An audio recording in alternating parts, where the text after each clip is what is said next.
Hey guys, my name is Julia and I'm the creator of the channel. Today we will discuss the story you sent me. If you like the content, please subscribe to the channel, like the video and leave a comment down below. So let's start it. My world collapsed when I found out who my wife was cheating on me with in my office. Well, life is kind of insane. I don't think I could even make this up. Backstory: ex-wife cheated with coworker friend while all three of us worked together. She had moved on to a new job in 2016, but affair continued off and on apparently. D-Day was September 2018. Worked with him for 1 month after D-Day because I had to find a new job. Started at a new company in same industry. AP was fired and rehired at old company, and he is currently management. X recently attempted ending and has been released for the time being. She is with her parents 10 hours away. I have both kids with me full-time. I still feel a lot of anger to the AP due to his need to be a complete a-hole and brag to me about the deeds done and use me to cover his work. Yesterday, I got a call into the office before I left for the field and heard some news. My manager, who is aware of some of my story, called me in and told me that my current company had just bought my old company. Old company was working in a specialized role in our field of work my current company wants to get into. He asked me who I think they should retain with a grin. He put a strong emphasis on the need for strong moral character. The current owner of the old company, who actually has been a great help as he has been through something similar with his ex, has agreed to keep it silent until my company makes any decisions. He actually might have suggested this. He doesn't like the AP, but he needed his experience. The boss has offered me the opportunity to hand the AP his notice of termination. 2 conditions.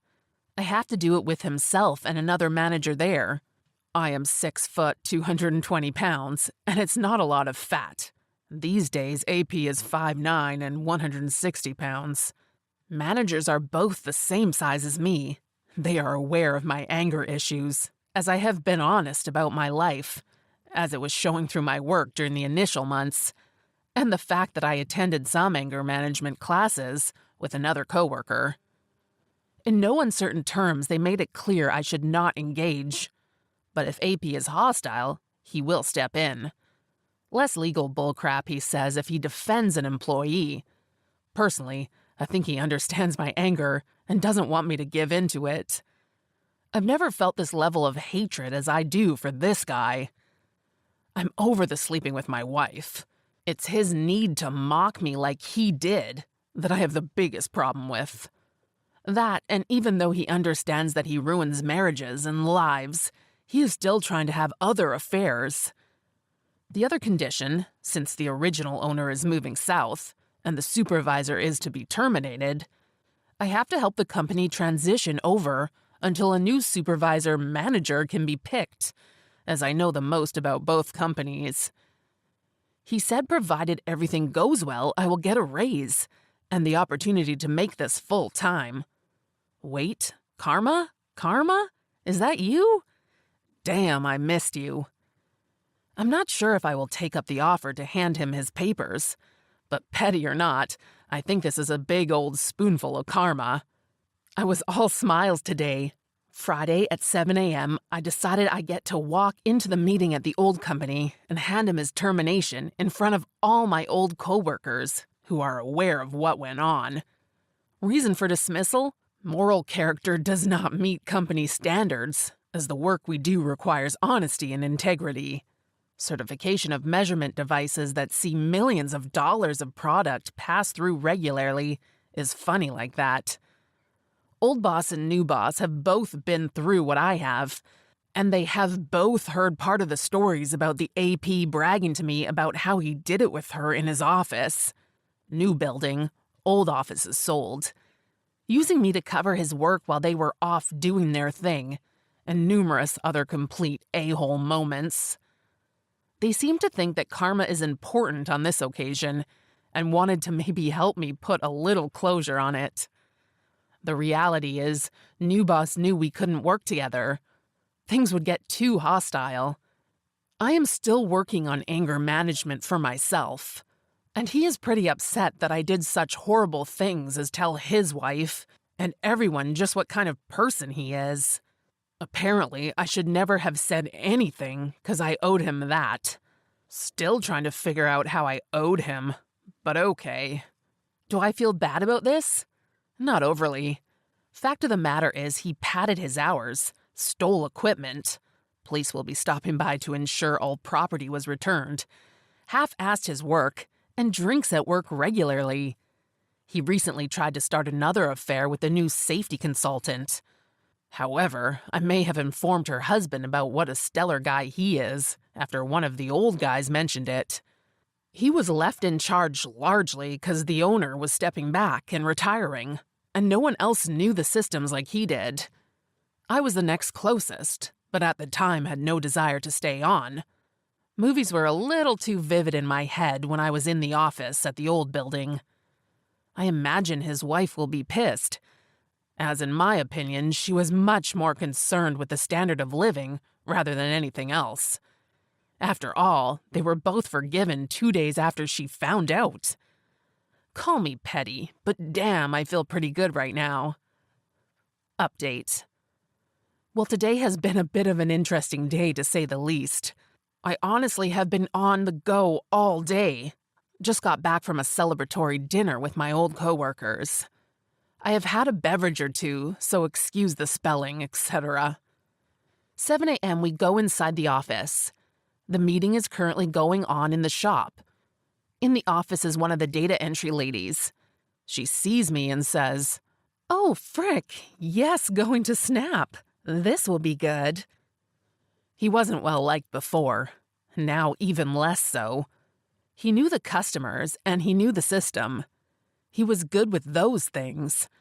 Almost every employee now has zero respect for him now, is the way I'm told. Myself, I was well liked, quick to give a hand and always giving it my all. I was quick to help people learn and tried to be a good father. When I started, I was a single father raising my oldest. I gave my all for that little girl. A lot of people had respect for me because of that. I did my best to be a good person. I tried to surround myself with good people. Apparently, I need to work on this some more. Shortly after the door opens and the current owner waves us in, I walk through the door and hear laughter. Couple guys smiling, saying, "Hell yeah," and him standing up and saying, "You got to be kidding me, no way." He goes toward the back of the shop and starts to pace, glaring at me. My current manager introduces us all, myself last. He talks briefly about the purchase and what it all entails. He then goes on to talk about the importance of ethics and morals in our industry. You can hear him swearing. He ends his talk about ethics by saying, at the end of the day, the only thing that means we actually did the work is the signature we put on the bottom. And if your name is attached to bad ethics, horrible moral character, then frankly, it was time to perhaps either change your name or change your choices. AP has had enough. He starts walking to the door screaming at me to go screw off in very colorful ways. The current owner chimes in that if he is walking out the door, then he is quitting and that's that. The AP tells him to duck off and turns to stare at me. He glares and basically implies to me, since I was busy today, he should go and see her. His face dropped when I told him she was at home recovering from an ending attempt. His face dropped and he stopped talking for a minute. You could see he still cared.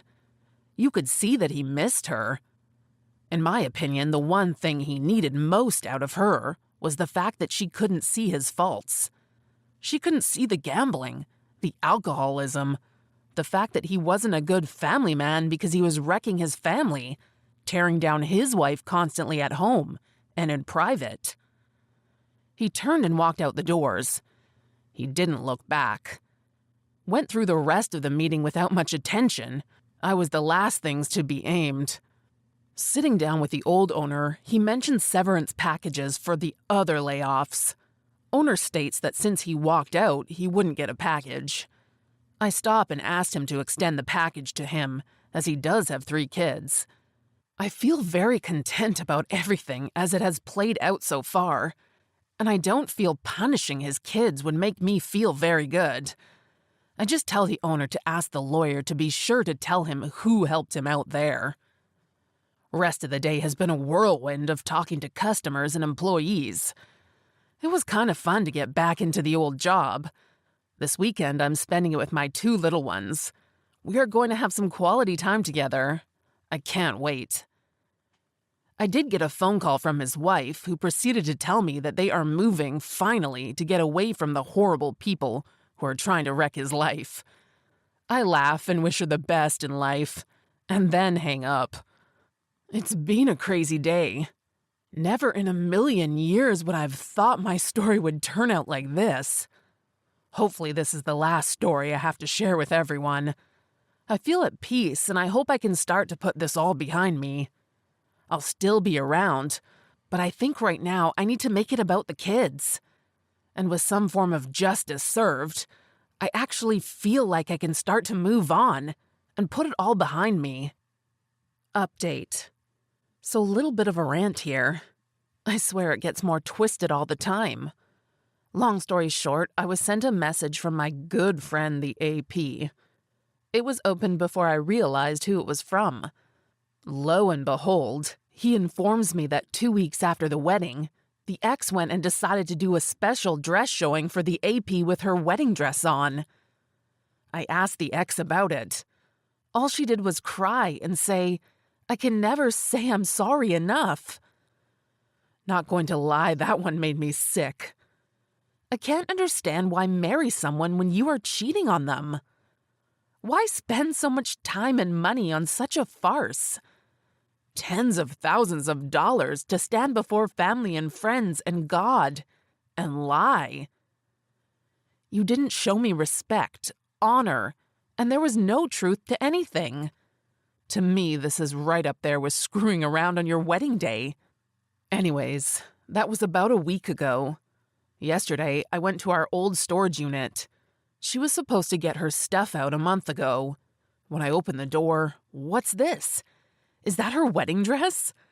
Well, apparently she wants to sell it. Well, normally I'm all for selling old stuff we wouldn't use ever again. But I couldn't let someone new get married in that crime against marriage. So I took it home and proceeded to invite the ex over to celebrate. She showed up 30 minutes later. Then she saw her wedding dress in the fire pit. I offered her the chance to set it on fire herself. She surprised me here. She took the match and lit it up. Public safety concern. Bridal gowns burn fast. The gasped, I'm sure. She cried for a while after that. She spent the night in my bed and I slept on the couch. We had a long talk that night. She can't believe she's done the things she has. Neither can I. It felt good to see her burn the dress. At first she was mad I would do this, but I think it might give her some of the closure she needs. For myself, I'm still very disgusted by the whole thing. There is no future for us, I know that. But mine feels pretty good. And our second story. My fiancé cheated on me, so I got my revenge. My fiancé of 7 years left me right when my, at the time, business was going down, 6 months before our wedding. I have to add that I was obese. She met me when I was fat, and I was fat throughout the relationship. She never stopped complaining about my weight and would always go on putting me down by saying how she previously dated very fit guys. The day she left, she brought up how she was never attracted to me physically, and with my business going down, she didn't feel that I had a future. A month after the breakup, I found out that she was cheating on me with one of my regular clients, wealthy, for at least a year. For the next 3 to 4 months, I experienced pain and sadness as I had never experienced before. Then anger kicked in, and with it came an extreme desire to get revenge. I'm a very hands-on individual, and I see acquiring absolute knowledge as the most important way to achieve results. So, I went on a mission to educate myself as best I could around fitness and apply it to myself so I could change my physique. To make a long story short, I became obsessed with fitness, and in 3 years, I managed to drop from 450 pounds and over 55% body fat to 200 pounds and a lean 7% with a solid physique. Mind you, all that time she was completely unaware of what I was doing and what I had achieved. At the end of the 3rd year, I moved to a different country. I had closed down the business, and I took the decision to seek a better future elsewhere. After a few months living overseas, I was contacted by a major newspaper from my home country and was asked to give an interview that would go in an article for young immigrants. Little did I know that the picture that I was providing them would end up being on the cover of that newspaper. I was tagged on social media, and people that hadn't seen me for so long were in disbelief. The word spread until it fell into my ex's ears. Apparently, she went and bought the newspaper, and a common friend that was around got to witness her reactions. She literally had her jaw drop to the floor. She kept asking how this was possible and if it was a real photo. Later on, I've heard from friends that she was complaining to everyone that knew us. I'm planning to compete in fitness within the next year or so. So yes, I'll be sending her a signed photo, although I'm well and truly over her. Second revenge, in progress. As soon as I moved to the new country, I met a girl and fell madly in love with her. I hadn't been in a relationship since the previous breakup because of trust issues, and because I was way too focused on my fitness to go on chasing girls. I've met her through a relative, and she appeared perfect, and a person that I could trust with my feelings again. It took some reassurance from her side for that to happen. Very soon I started seeing a future together, and went into a serious relationship full on. She wasn't the easiest person to be around. She was very judgmental, immature, OCD, possibly BPD, had trouble expressing her feelings openly, and had a very obscure view towards relationships, marriage, and kids. I was very pro-marriage and kids. It was her first serious relationship, and that didn't make things easier. For all the negatives, she had some great positives, and that's why I was sticking with her. She could be the sweetest and most caring woman she wanted to be. Anyways, the relationship ended abruptly after 4 years when I proposed to her, and she couldn't bring herself to say yes to me. Never got a no, but instead what I got was a list of all my negatives thrown in my face. At the top of the list was the fact that I'm new to the country. I wasn't established, meaning that I didn't own a house and my bank account wasn't big enough. She even went on to say that if I was to lose my job, which was a decent job in corporate, I would have a very hard time finding another one, and all the responsibilities would fall onto her. That girl rejected me on so many levels that it was not even funny. This breakup was hands down the most painful of my life. My soul got ripped in half, and being away from a support system, family and friends, made it even harder. It was brutal. Things were so bad that I experienced severe physical pain, lost the sense of time for several months, and became extremely depressed. At a point in this nightmare, I passed my breaking point and went through a massive and very sudden personality change. I disposed of my old self and became someone else. I made a promise to myself that I would achieve career goals that normal people would consider impossible. And with that, I will get my revenge. A year and a half later, I've significantly increased my income, bought an apartment in a good area, the car and motorcycle I've always wanted. I've got 2 companies in the making, one in the consultancy field and one in the tech field. The tech one received a very high valuation not too long ago, and we aim to grow it very large. I've met amazing and very successful people, and made good friends with them. And most importantly, I have no intention whatsoever to stop here. Revenge is not served yet to the full extent, but I know that it is a cold platter, and this doesn't bother me. Apart from all that, I have to say that I cannot even describe how extremely grateful I am for these 2 women. Their rejection and the pain they gifted me with made me a much better person and pushed me to explore and extend the limits of what I'm capable of achieving. They opened my eyes and provided me with the fuel to go about doing that. Thanks guys for watching. I hope you enjoyed the video. And if you want to support me, please subscribe.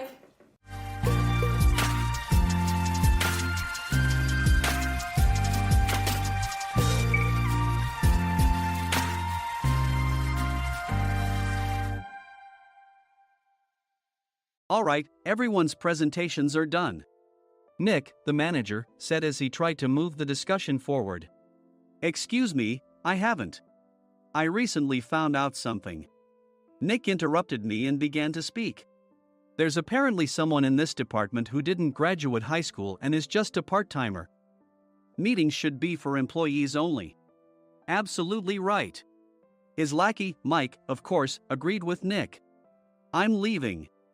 After leaving the meeting room, I started to shut down my computer. I noticed that an email had arrived, not in my personal inbox, but in the company's shared email. Thinking, there's no point in speaking up, no one will listen, I went home quietly. The next day, I heard a commotion from Nick's desk. He was staring at his computer screen, his face pale. Nick! Is something wrong? Mike looked at the screen with him. And he turned even paler than Nick. Why is he so angry? Knowing the reason for Mike's distress, I thought to myself, serves them right. My name is Adam. My mother passed away when I was in the 9th grade, and I was raised by my father. Well, you could hardly call it being raised. After my mother passed, my father changed. He drowned his sorrows in alcohol, and though he still went to work, he squandered our living expenses on horse racing. Because of that, I had to start working part-time as soon as I entered high school. Every month, I went to the convenience store with bills in hand that couldn't be auto-deducted from my father's account. Even though I endured it because I didn't want to be alone, I reached my limit in my second year of high school and dropped out. I found a live-in job at a distant inn. Thank you for everything. The day I left home, my father, still staring at the TV, spoke. Take care. That was our last conversation. Back then, 18 wasn't the age of majority, so I needed my father's permission to work, and I couldn't hide my place of employment. Yet, my father never visited me even once. I kept working just to survive, and before I knew it, I was 42. Years of hard work paid off, and I was transferred to the headquarters. I was thrilled to be recognized by the company, as I thought I'd be working in the field until retirement due to my lack of formal education. Listen up. Our work can change the future of our employees. Don't drag us down.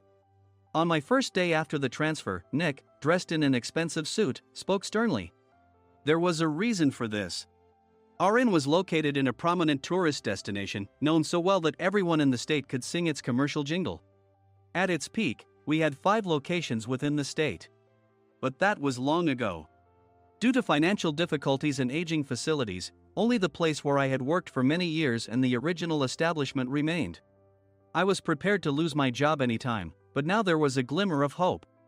With the rise of social media, the tourist area where the inn was located started gaining attention again. Depending on how hard the sales department, where I was transferred, worked, we could either thrive or be forced to give up this prime location to the new hotel chains continuously popping up. For Nick, who had switched careers from another industry to strengthen our sales, this was a battle he couldn't afford to lose. I understood why he had to be strict. I will do my best. Nick sneered at my enthusiastic declaration. Did you not hear what I said? I'm sorry. I thought I was listening carefully. Out of habit from years of customer service, I apologized reflexively, though I had no idea what had offended him. Someone was watching me with a smirk. In this department, there are those who are expected to excel and those who have been shoved here because they have nowhere else to go. You are the latter. It was Mike, the section chief. He's 7 years younger, at 35. But he was called to headquarters much earlier than I was and had been moving around within the headquarters ever since. I'm not jealous, but I can't accept that he's my boss. Graduating from a prestigious university, he has an unusually high pride and caused many problems as a newbie, making things very difficult for me when I was the front desk leader. When I found out Mike was transferred to the sales department a month before me, I was disheartened. Mike is right. With just a middle school diploma, there's not much you can do. Don't even think about achieving results. As if I didn't exist, Nick remarked, "I'm thirsty." Mike eagerly ran to the coffee maker. It seems Mike is Nick's lackey. I regretted being happy about my transfer to headquarters, wishing I had stayed on site forever. Send a direct mail to every company on this list by the end of the day. Nick only assigned me tasks that even a new graduate could handle. What? There are over 1,000 companies. You want me to send to all of them by today? Yes, if you and your fellow misfits split the work, even those with nowhere else to go should finish by today. I glanced at the employees typing away expressionlessly. They were worn out from customer service, only thinking about leaving on time, or were women reassigned after having children. With zero motivation for work. Even Sam, a new graduate from the same university as Mike, who was supposed to be among the expected achievers, had no enthusiasm for the job. Having joined the company wanting to do customer service.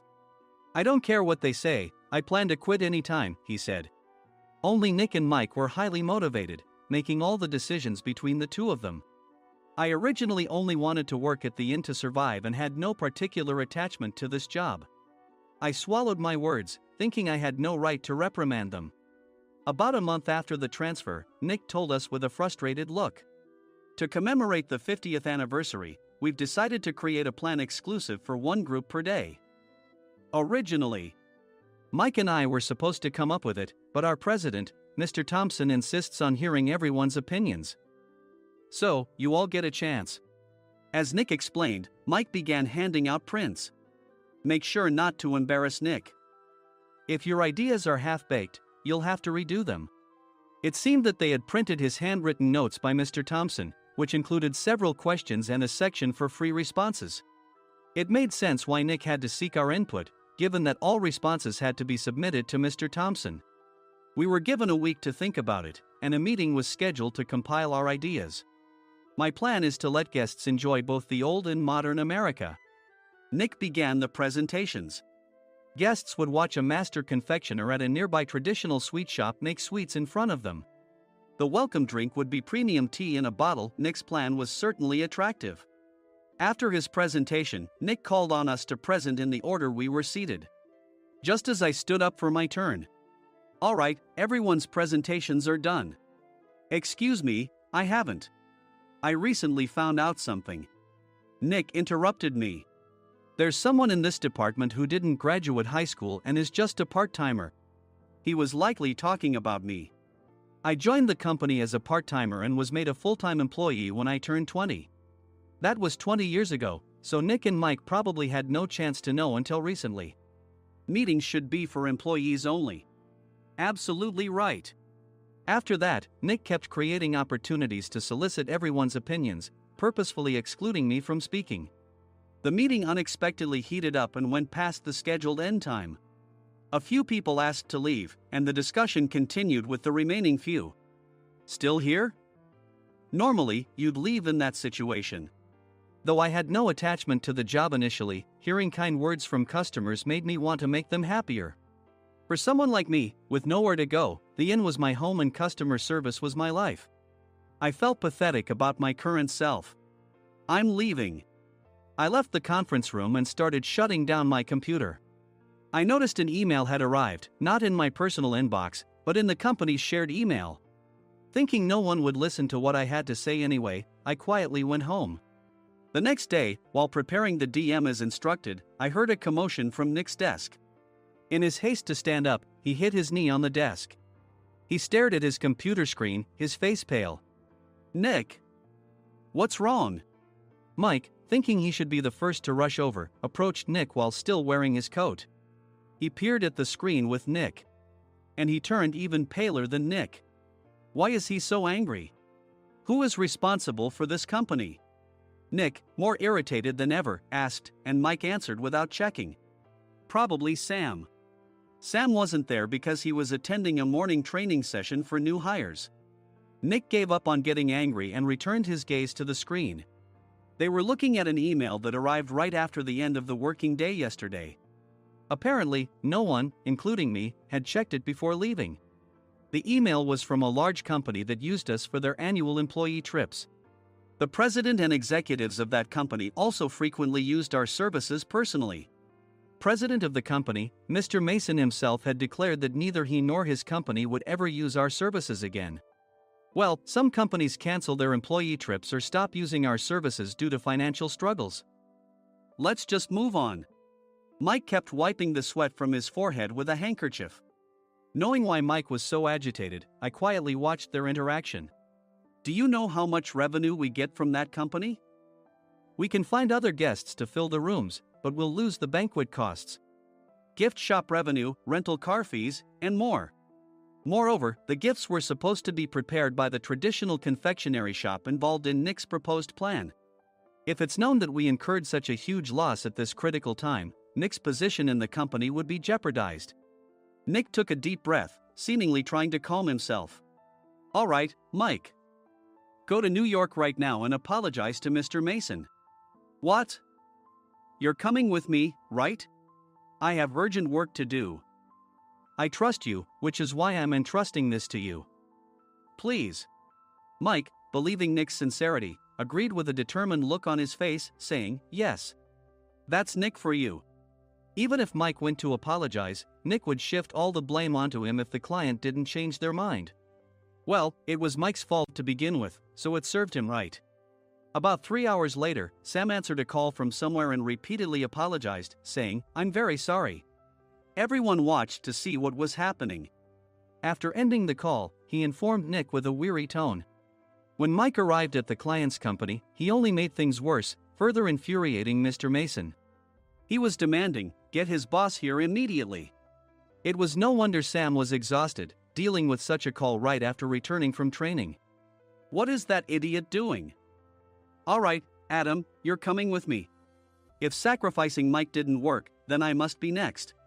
Normally, I'd want to refuse at all costs, but I saw an opportunity in this situation. If I can be of assistance, I'd be happy to join you. I immediately followed Nick, and we flew to New York. When we introduced ourselves at the reception, it became clear how serious the situation was, as the receptionist personally escorted us to the president's office. Angry voices leaked through the door, making both Nick and me uneasy. Excuse me. I'm Nick, the supervisor. I understand my subordinate has caused you trouble, and I deeply apologize. Nick, with his experience in the corporate world, knew enough to offer an apology before excuses. However, his customer service skills left much to be desired. I sighed as I saw Mike trembling like a small dog in the corner of the room. What kind of training are you giving your subordinates? Mr. Mason glared at Nick with a red face. The intensity of his gaze made even Nick take a step back. Regrettably, I joined this company only 2 years ago and was unaware of Mike's issues. I should have identified his shortcomings sooner. Indeed. I should have realized sooner. No sensible person would come to apologize and then give a lengthy presentation on the drawbacks of not using their in. Nick froze, his mouth slightly open. Suspecting the worst, I picked up the documents that had fallen to the floor. It seemed Mike hastily prepared these documents on the plane, listing the disadvantages. Disadvantage 1: if you change the venue for the company trip, employees might suspect it's for cost-cutting reasons, leading to a negative impression. Reading it aloud half-jokingly, Nick snatched the papers from my hand and checked the contents with a furious expression. Among the stack of documents was a receipt from a nearby convenience store's copy machine. I felt a pang of dread, hoping he hadn't shown the receipt as well. What do you think he said when I asked what kind of nerve he had to do this? I'm very sorry. Faced with the dire situation, Nick must have thought there was nothing left to do but apologize. In a voice smaller than I'd ever heard from him, he uttered words of apology. He said, I'm a Harvard graduate. I don't believe I said anything wrong. Mike! What have you done? Forgetting his plan to pin the blame on Mike, Nick yelled loudly, even in front of Mr. Mason. I didn't do anything wrong. You're still saying that? Look at him. Mike pointed at me with a shaking hand. I was assigned to headquarters in my 20s and now I'm a section chief. This guy only made it to headquarters at 42. Everything I've done proves I was right. So why are we losing the contract? Having said his piece, Mike collapsed to the floor. Of course. You were sent there because you had nowhere else to go. Mike never expected to hear such words from someone he looked down upon. He lunged at me, and Nick hurriedly stepped in to stop him. Mr. Thompson told me Mike is a quick thinker, and to take good care of him. There's no way he was pushed aside. Don't make things worse here. He didn't say quick thinker, he said only quick-witted, didn't he? I don't remember that part. I recalled the many troubles Mike caused when he was a newbie. When Mike was on the front line, his pride was so high that he never apologized to customers. Customer service, especially in our job, doesn't work alone. It brings both good and bad situations. If the front staff or housekeepers made mistakes, or the cleaning company didn't properly clean a room, one had to apologize to the customers regardless of personal fault. Mike, in such situations, would never apologize, insisting he wasn't at fault. This often angered customers, and as the front desk leader, I frequently had to apologize on his behalf. He caused complaints and disrupted operations, which is why he was quickly moved to headquarters. In departments where he didn't interact directly with customers, his quick thinking was beneficial and things went well. But it seemed his flaws were starting to show. Corporate reservations are supposed to be entered into the system by the sales representative. But a quick check yesterday revealed that more than 10 items were missing from the client's reservation. The handover document clearly stated what needed to be prepared. Why didn't you enter it into the system? Why do we have to give them special treatment? Filling rooms near the banquet hall, setting up all the food in advance. Specifying the brand of wine, they're too demanding. No wonder he always angered customers, I thought, feeling a headache coming on. Grouping them in rooms near the banquet hall is for our benefit too. It makes it easier for the staff to set up beds and serve breakfast since everyone's schedule is synchronized. As for the other requests, Mr. Mason suggested them to lighten our load. I didn't know that. Nick finally seemed to realize that Mike was the one who had angered the client. What did you say to them? I just told them we wouldn't give them special treatment anymore. We shouldn't waste effort on things that don't bring in money. I was utterly exasperated at his lack of understanding of customer service. Of course, we shouldn't comply with unreasonable demands. But carrying over successful practices from past stays makes customers feel remembered and enhances their experience. Good memories encourage repeat visits. That's part of our job. I looked down at Mike, who was sitting on the floor. In our job, nothing is a waste. Mr. Thompson likely moved you to the sales department, hoping you'd finally understand this. How do you think he feels now that you failed to meet his expectations? Mike, tears in his eyes, fled the president's office. I was amazed he still hadn't apologized. You have it tough, Adam. It's okay, we're all employees of the same company. I deeply apologize for this disrespectful incident. Especially after all the care you've shown us. If it weren't for you, Adam, I really would have stopped staying here. When I heard you were moving to the sales department, I was willing to reconsider if you handled it. Seeing us talk so amicably, Nick's face contorted. Do you two know each other? Adam's service is excellent. I always requested him specifically. Normally, we don't accept specific staff requests, but we made an exception for Mr. Mason, adjusting my shifts accordingly. He had personally stayed at our hotel just before my transfer, and during casual conversation, I mentioned, I'm moving to the sales department soon. If I hadn't told him then, things could have been much worse. Please continue to take care of us. I look forward to it. On the return flight, Nick awkwardly offered me a can of beer. It's still working hours. Of course, I had no intention of forgiving him for a single beer. Nick might try to pin everything on Mike and avoid any consequences. While pondering this, a startling fact came to light. Nick, the tea bottles for the plan have arrived. I handed Nick a bottle labeled with our inn's name. They look good. What are you talking about?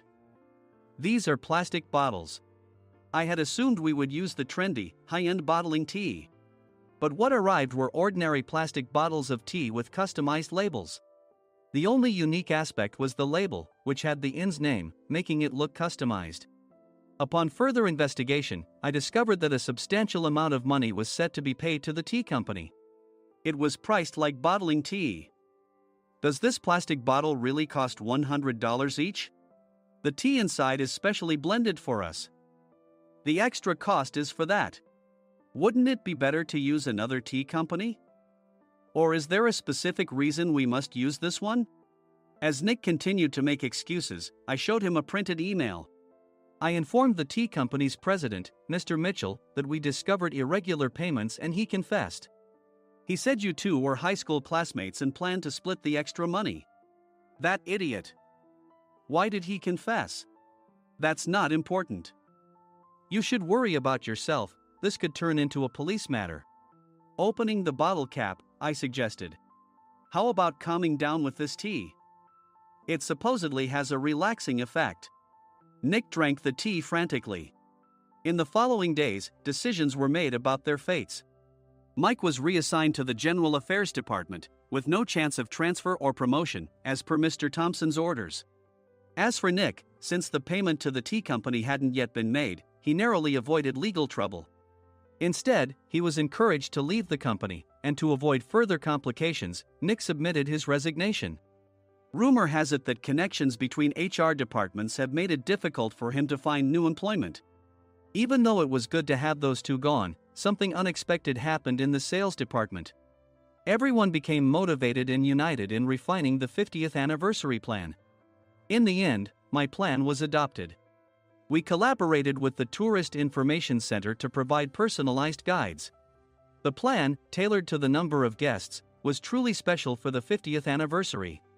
Hey, is Adam's family coming to stay? I immediately booked that special plan for my family. Sam noticed it on the reservation list and quickly picked up on it. Yes, I'm inviting my father. That's great. I might invite my parents too. I lacked the courage to face my father just as Adam. But here, with the confidence Mr. Mason praised, I felt ready. The 50th anniversary plan was a perfect opportunity to reconnect with my father. I hoped to bring back the days when we could laugh together as we once did.